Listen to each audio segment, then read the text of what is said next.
हाय दोस्तों, आज का ये वीडियो काफ़ी ख़ास होने वाला है क्योंकि आज हम सीखेंगे कि फिबोनाची रिट्रेसमेंट टूल या फिबोनाची एक्सटेंशन टूल को हमें किस तरीके से इस्तेमाल करना चाहिए। काफ़ी लोग फिबोनाची रिट्रेसमेंट टूल या एक्सटेंशन टूल को गलत इस्तेमाल करते हैं और उससे क्या होता है कि आपको गलत जो नंबर्स मिलते हैं या कि कह सकते हैं कि आपके जो सपोर्ट लेवल और रेजिस्टेंस लेवल है वो आपको गलत मिलते हैं और उससे पूरा ट्रेड ख़राब हो सकता है। तो आइए समझते हैं कि फिबोनाची रिट्रेसमेंट टूल या एक्सटेंशन टूल को हमें किस तरीके से इस्तेमाल करना चाहिए। तो सबसे पहले हम एक चार्ट खोल लेते हैं। तो यहाँ पर हम खोल लेते हैं बजाज फाइनेंस टाटा कंसल्टेंसी का हम चार्ट खोल लेते हैं। आईटी स्टॉक वैसे भी काफ़ी अप ट्रेंड में चल रहे हैं। अब हमें सबसे पहले आइडेंटिफाई करना है कि स्टॉक अप ट्रेंड में है या डाउन ट्रेंड में है। अब टीसीएस का स्टॉक अगर आप देखें तो अप ट्रेंड में चल रहा है। तो अब हमें फिबोनाची रिट्रेसमेंट टूल ढूंढना है, तो जो कि आपको आपके लेफ़्ट साइड में मिलेगा। तो अगर आप इस आइकन को देखें तो ये यहाँ पर अगर आपने क्लिक किया तो ये आपको फिबोनाची रिट्रेसमेंट टूल मिल गया। अब फिबोनाची रिट्रेसमेंट टूल को आपने क्लिक किया और ये ट्रेंड जो है वो कहाँ से स्टार्ट हुआ, मतलब ट्रेंड का जो लो है यानी शैडो, कैंडल की जो शैडो है या विक्स है, वो आपका स्टार्टिंग पॉइंट होना चाहिए, ना कि बॉडी। कई लोग हैं जो इसको बॉडी पे क्लिक करते हैं, लेकिन मैं जो हूँ मैं इसको शैडो या विक्स पे क्लिक करूँगा। तो मैंने ट्रेंड पे क्लिक किया, शैडो पे, और मैं इसको ले गया। ये ट्रेंड कहाँ पर ख़त्म हुआ, तो लास्ट ट्रेंड जो था उसका ख़त्म हुआ टीसीएस का 4429 पे। तो आप देखिए कि टीसीएस जो है वो 0.382 तक आया। इसको हम परसेंटेज में भी कन्वर्ट कर सकते हैं, जिसके लिए कि हमें सेटिंग चेंज करनी पड़ेगी। तो हमने सेटिंग चेंज करने के लिए क्या करना है, हमने इसको क्लिक किया, यहाँ पर हमने इसको परसेंटेज में क्लिक कर दिया। और इसके अलावा अगर आप उसको बैकग्राउंड में कलर चाहते हैं तो वो भी आप डाल सकते हैं। तो बैकग्राउंड में कलर डालेंगे तो ये इस तरीके से दिखेगा। आप चाहते हैं कि जो लेवल है वो ऊपर के भी दिखें तो आप इन ऊपर के लेवल को क्लिक कर सकते हैं। मैंने एक नंबर्स हटा रखे हैं तो इसलिए ये दिख नहीं रहे, और मैंने बैकग्राउंड भी हटा रखा है क्योंकि मुझे सिर्फ लेवल्स चाहिए और बैकग्राउंड में कलर्स नहीं चाहिए। तो और अभी ये नंबर राइट लेफ़्ट में आ रहा है तो हम इसको राइट में कर लेते हैं। इसके लिए मैंने यहाँ पे राइट पे क्लिक किया तो राइट में नंबर आ गया। तो आप देखिए कि टीसीएस का जो ट्रेंड था 3593 का स्टार्ट हुआ यहाँ से, ये गया हाई इसने बनाया 4429 तक। इसके बाद ये रिट्रेस हुआ 38.2% रिट्रेसमेंट आई 4109 तक, और इसके बाद इसने अपनी अपवर्ड जर्नी स्टार्ट कर ली। तो अब ये अपवर्ड जर्नी आ गई। अब ये करंट लेवल पे कंसोलिडेट कर रहा है। अगर मुझे पता करना है कि अब इसके क्या लेवल होंगे तो अब वो भी कर लेते हैं। तो आइए चलिए समझते हैं कि दोबारा से जो इसने जर्नी स्टार्ट की, तो अगेन हम रिट्रेसमेंट टूल पे जाएंगे। ये जो ट्रेंड है ये कहाँ से स्टार्ट हुआ, ये ट्रेंड स्टार्ट हुआ यहाँ से और ये गया यहाँ तक, और इसके बाद ये कंसोलिडेट कर रहा है और अगेन ये 38.2 पे रिट्रेस हुआ और यहाँ पे ये कंसोलिडेट कर रहा है। तो अगर मुझे टीसीएस में ट्रेड लेना होगा तो मैं यहाँ पर एंट्री लूँगा और अपना जो स्टॉप लॉस है वो 4390 का रखूँगा, यानी कि 40 रुपये का स्टॉप लॉस, इनफैक्ट 50 रुपये का स्टॉप लॉस। और उसके बाद मैं वेट करूँगा टीसीएस का आगे का ट्रेंड। इसी तरीके से रिट्रेसमेंट टूल में क्या फ़ायदा होता है कि आप इसको किसी भी टाइम फ्रेम पे लगा देते हैं। आप 5 मिनट पे, 1 घंटे पे, अगर आप इंट्राडे ट्रेडर हैं तो आप 5 मिनट पे, 15 मिनट पे कैंडल पे आप लगा सकते हैं। अगर आप पोजिशनल ट्रेड लेना चाहते हैं, लॉन्ग टर्म ट्रेड लेना चाहते हैं तो उसको डेली कैंडल पे लगा सकते हैं। तो सबसे पहले मतलब अगर आपको जो फिबोनाची रिट्रेसमेंट टूल है उसको इस्तेमाल करना है तो सबसे पहले आपको लंबा ट्रेंड देखना पड़ेगा। तो अगर मैं बड़ा टाइम फ्रेम मैं क्यों बोल रहा हूँ देखने के लिए, बड़ा टाइम फ्रेम देखने से आपको ये अंदाज़ा मिल जाएगा कि आपको ट्रेड किस तरफ की लेनी है, अप ट्रेंड की लेनी है या डाउन ट्रेंड की लेनी है। क्योंकि अगर हम बात करते हैं सिर्फ टीसीएस की, तो टीसीएस का अगर वीकली चार्ट भी देखते हैं तो वीकली चार्ट में भी ये अप ट्रेंड की तरफ जा रहा है। अगर हम इसका मंथली चार्ट देखते हैं तो मंथली चार्ट में भी टीसीएस जो है वो अप ट्रेंड में है।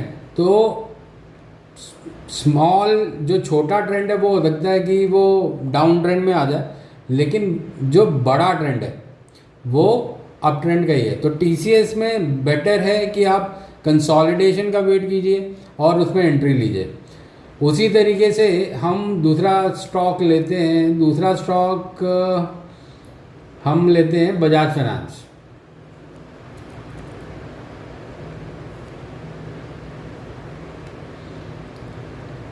बजाज फाइनेंस को हम डेली पे लाते हैं।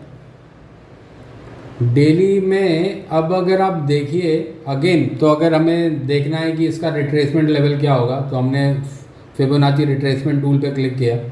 अब हमने इसका बॉटम पकड़ा और ये ट्रेंड कहाँ तक गया, 6462 तक, 7462 तक गया। अब इसमें फिबोनाची ने आपको रिट्रेसमेंट टूल दे दिए कि ये इस लेवल तक रिट्रेस हो सकता है। लेकिन अगर हम बजाज फाइनेंस का बड़ा ट्रेंड देखें तो ये कंसोलिडेट कर रहा है एक तरीके से। आप देखिए, अब हम यहाँ पे ट्रेंड लाइन लेते हैं। तो इसीलिए दोस्तों मैं आपसे कह रहा था कि जब आप फिबोनाची रिट्रेसमेंट टूल या कोई भी टूल का इस्तेमाल कर रहे हैं तो उसके साथ आपको दूसरे इंडिकेटर भी इस्तेमाल करने चाहिए। तो अब यहाँ पर अगर हम इसका बड़ा ट्रेंड देखते हैं तो ये आपको क्या दिखा रहा है, ये दिखा रहा है कि यहाँ से ये रिट्रेस भी हो जाता है और ये इसका बड़ा ट्रेंड है। तो फिबोनाची हो सकता है कि आपको रिट्रेसमेंट टूल दे, वो रिट्रेसमेंट टूल पे आपने ट्रेड ले लिया और हो सकता है वहाँ से वो गलत साबित हो जाए। तो अब अगर मुझे बजाज फाइनेंस पे ट्रेड लेना है तो शायद मैं 23.6% रिट्रेसमेंट की जगह वेट करूंगा कि अगर ये 50% रिट्रेसमेंट या 61.8% रिट्रेसमेंट पे आ जाए तो मेरे लिए ये बेटर ट्रेड साबित होगा। क्योंकि प्रीवियस 1 2 3 बार इस लेवल से बजाज फाइनेंस घूम चुका है और अगर मुझे लगता है कि यहाँ पर ये ऊपर जाने की संभावनाएं हैं और मुझे ट्रेड लेना ही है बजाज फाइनेंस में, तो फिर मैं क्या करूँगा, मैंने इस लेवल पे ट्रेड लिया 7217 और मैं अपना स्टॉप लॉस रखूँगा 7066 पे। तो हालांकि यहाँ पे मेरा स्टॉप लॉस 150 पॉइंट का है, लेकिन मुझे लगता है कि मेरा ट्रेंड ऊपर का है। तो इसलिए जो फिबोनाची रिट्रेसमेंट टूल है वो आपको हेल्प करता है आपके एंट्री और एग्जिट पॉइंट डिसाइड करने में। क्योंकि यहाँ पे मैं अपना एग्जिट पॉइंट भी साथ में लेके चल रहा हूँ कि भैया अगर ये और रिट्रेस होता है तो हो सकता है कि ये 50 पॉइंट तक रिट्रेस हो जाए या 61.8% तक रिट्रेस हो जाए। तो 61.8% तक अगर रिट्रेस होता है तो दैट मीन 6821 तक जाएगा। तो इसलिए मैं वहाँ पे एग्जिट होके फिर उसमें नीचे की तरफ बेटर एंट्री पॉइंट ढूंढूंगा। इसी तरीके से हम बात करते हैं फिबोनाची के दूसरे जो टूल्स हैं वो कौन कौन से टूल्स हैं। तो हम बात करते हैं फिबोनाची एक्सटेंशन या एक्सपेंशन टूल की। तो फिबोनाची एक्सटेंशन या एक्सपेंशन टूल क्या है? तो फिबोनाची एक्सटेंशन या एक्सपेंशन टूल जो है वो हमें 3 पॉइंट क्लिक का एक टूल है जो कि हमें फ्यूचर के लेवल बता सकता है कि फ्यूचर के टारगेट क्या हो सकते हैं। मतलब फिबोनाची रिट्रेसमेंट तो आपको रिट्रेसमेंट के लेवल बताता है कि वो किस लेवल तक रिट्रेस हो सकता है, लेकिन एक्सटेंशन या एक्सपेंशन जो है वो आपको बताता है कि अगर करंट ट्रेंड एक्सटेंड होता है तो मेरे फ्यूचर के टारगेट क्या होंगे, और अगर एक्सपैंड होता है तो मेरे फ्यूचर के टारगेट क्या होंगे। अब इसको हमें देखने के लिए हमें अगेन टूल्स पे हम गए, टूल्स पे हमने फिबोनाची का ट्रेंड बेस्ड एक्सटेंशन टूल जो है इसको क्लिक करना है। तो ट्रेंड बेस्ड एक्सटेंशन टूल को क्लिक किया हमने। अब यहाँ पर हमारा जो करंट ट्रेंड है वो अप ट्रेंड है। तो हमने क्लिक किया 6421 पे, ये गया हाई जो इसने बनाया, ये बनाया 7462 तक, और अब ये जो रिट्रेस हुआ है वो हुआ है 7209 पे। तो अगर मेरे को आगे के टारगेट देखने बजाज फाइनेंस में, तो ये मुझे आगे के टारगेट बताएगा कि मैं कहाँ तक बजाज फाइनेंस को रख सकता हूँ या क्या मेरे स्टॉप लॉस होने चाहिए। तो 7455 से ये रिट्रेस हुआ था, तो 7455 मेरा पहला टारगेट होगा। उसके बाद 7607, 7730, 7852 और 8027 ये मेरे लेवल्स होते हैं। अगर मैं बजाज फाइनेंस में एंटर होता हूँ तो मेरे फ्यूचर के लेवल क्या होंगे। तो एक तो मैंने इसमें क्लिक किया था मेरे रिट्रेसमेंट लेवल के लिए। रिट्रेसमेंट लेवल के लिए मैंने नीचे की तरफ क्लिक किया जहाँ से ये ट्रेंड चालू हुआ था, और मैं ले गया जहाँ पे ये ट्रेंड ख़त्म हुआ। तो ये ट्रेंड जहाँ पे ख़त्म हुआ तो ये मेरे लेवल आए थे इसके रिट्रेसमेंट के, और ट्रेंड बेस्ड एक्सटेंशन पे मुझे फ्यूचर के लेवल मिल गए। अभी मान लीजिए मुझे इसका एक्सपेंशन का टारगेट चाहिए, तो एक्सपेंशन के टारगेट में क्या होगा कि मुझे नीचे के रिट्रेसमेंट के टारगेट और ऊपर फ्यूचर के टारगेट दोनों ही चाहिए।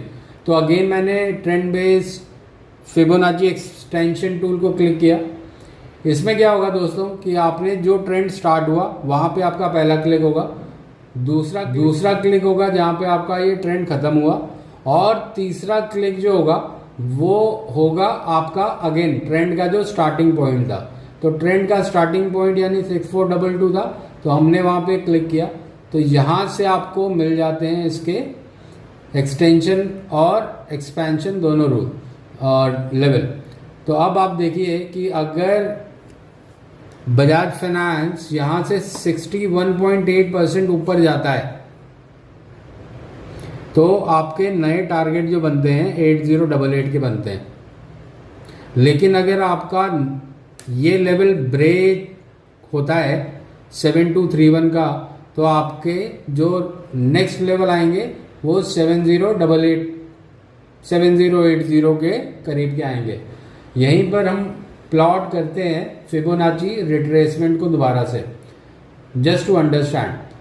तो फिबोनाची रिट्रेसमेंट को हमने क्लिक किया, जो ट्रेंड स्टार्ट हुआ था यहाँ पर, और यहाँ पर ट्रेंड ख़त्म हुआ यहाँ पर हमने इसको क्लिक किया।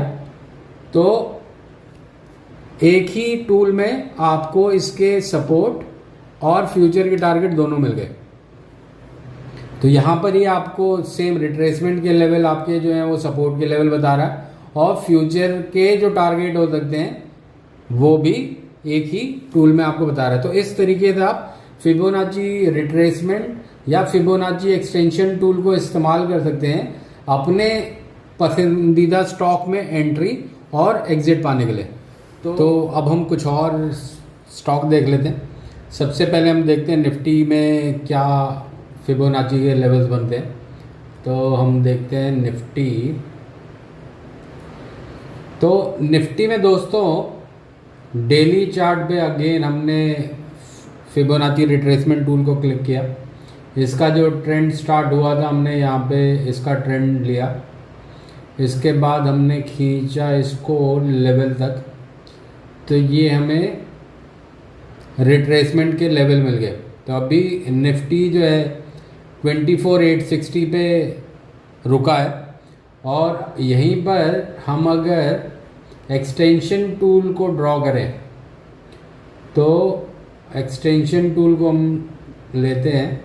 ये इसका ट्रेंड स्टार्ट हुआ था, ये इसका हाई बना, और इसको दोबारा हम ले आते हैं जहाँ पे ये ट्रेंड स्टार्ट हुआ था। तो इससे क्या होगा दोस्तों, हमें दोनों लेवल मिल जाएंगे, नीचे के रिट्रेसमेंट और ऊपर के एक्सटेंशन के टारगेट हमें मिल जाएंगे। तो अब हम देखते हैं कि अगर निफ्टी ऊपर की तरफ 375 ब्रेक करता है तो इसके जो नेक्स्ट टारगेट है वो 26150 के मिलते हैं, और नीचे अगर रिट्रेसमेंट की बात करें तो 24895, 24747 और 24599 तक जाता है। तो अगेन इसमें जो बढ़िया एंट्री के टारगेट मिलेंगे वो 24,747 पे मिलेंगे या 24,600 के आसपास मिलेंगे, और ऊपर के टारगेट अगर आप देखें तो वो 26,000 तक जाते हैं। यहीं पर हम बात करते हैं कि हम इसका एक्सटेंशन का तरफ देखते हैं कि एक्सटेंशन में क्या इसके नंबर्स बनेंगे, क्योंकि जब हम एक्सपेंशन में देखते हैं तो 61% के मिलते हैं, लेकिन यहाँ पर हम सिर्फ और एक्सटेंशन देखते हैं तो इसका जो लेवल आया 20 नेक्स्ट लेवल जो दिख रहा है दोस्तों 61% वाला 25,575, 25,785 और उसके बाद फिर 26,054 ये लेवल बनते हैं। अब अगला बहुत ही फेवरेट है बैंक निफ्टी। तो बैंक निफ्टी की अगर हम बात करें तो बैंक निफ्टी अगेन हम डेली चार्ट पर आए। डेली चार्ट पे तो ये काफ़ी टाइम से कंसोलिडेट कर रहा है दोस्तों, तो इसको मैं नहीं देखूँगा। इसके बाद नेक्स्ट चार्ट हम लेते हैं हीरो मोटो का। हीरो मोटो कॉर्प का दोस्तों बढ़िया इसका अप ट्रेंड चल रहा है। तो हम इसमें फिबोनाची रिट्रेसमेंट टूल में हमने इसका नीचे का लेवल पकड़ा और ये ऊपर के लेवल पकड़े हमने। तो 58,000 पे अभी रुका हुआ है, और तो 58 to 56,000 अगर ये नीचे की तरफ आता है तो 56,000 इसका पहला सपोर्ट बनेगा। और अब हम इसके फ्यूचर के टारगेट देखने हो तो अगेन दोस्तों हम उस फिबोनाची एक्सटेंशन को क्लिक करेंगे। हमने नीचे जहाँ पे ये ट्रेंड स्टार्ट हुआ था वहाँ क्लिक किया, इसके बाद हम ले गए ऊपर और फिर हम ले आए इसको जहाँ पे ये ट्रेंड स्टार्ट हुआ था दोबारा। तो अगर हमें देखना हो कि हीरो मोटो कॉर्प के फ्यूचर के टारगेट क्या हैं तो 61.8 यानी गोल्डन रेशियो की अगर हम बात करें तो यहाँ से 1500 पॉइंट ऊपर के टारगेट हीरो मोटो कॉर्प में बनते हैं। इसी के साथ हम एक दो और चार्ट देख लेते हैं दोस्तों के और दूसरा चार्ट हम देखना चाहें तो हम तो एक और स्टॉक देख लेते हैं दोस्तों हिंदुस्तान यूनिलीवर। हिंदुस्तान यूनिलीवर का जो ट्रेंड स्टार्ट हुआ ये स्टार्ट हुआ 2175 पे और ये गया अभी तक ये अप ट्रेंड में ही चल रहा है जो 2867 है। तो अगर हमें इसके रिट्रेसमेंट लेवल देखने हो तो बड़ा ही शैलो रिट्रेसमेंट है 23.6% पे के आसपास ये यहीं पे रिट्रेस कर रहा है। तो ये इसका रिट्रेस मतलब अभी कंसोलिडेट कर रहा है, रिट्रेसमेंट भी नहीं बोलेंगे। तो अगर हमें रिट्रेसमेंट के लेवल इसके देखने हो तो अगर थोड़ा बहुत भी ये रिट्रेस करता है तो 38% या 50%। अगर मुझे हिंदुस्तान यूनिलीवर में एंट्री करनी होगी तो मैं वेट करूँगा 50% या 61.8% रिट्रेस होने का, जो कि 25, 21, 24, 40 के लेवल बनते हैं। तो दोस्तों इस तरीके से हम फिबोनाची रिट्रेसमेंट टूल या फिबोनाची एक्सटेंशन टूल को इस्तेमाल कर सकते हैं। तो आशा करता हूँ दोस्तों कि यहाँ इस वीडियो से आपको काफ़ी ज़्यादा जानकारी मिली होगी और आप अपने पसंदीदा स्टॉक पे फिबोनाची के लेवल, अपने रेजिस्टेंस और सपोर्ट लेवल ड्रॉ कर पाएंगे और आशा करता हूँ कि आप प्रॉफिटेबल ट्रेड ले पाएंगे। तो इसी के साथ मैं अपना वीडियो यहाँ पे समाप्त करता हूँ। Thank you and keep watching my YouTube videos. Please subscribe to my channel, मेरे चैनल को सब्सक्राइब कीजिए ताकि मैं इसी तरीके से आपके पास नए वीडियो ला सकूं। So see you in my next video. Thank you.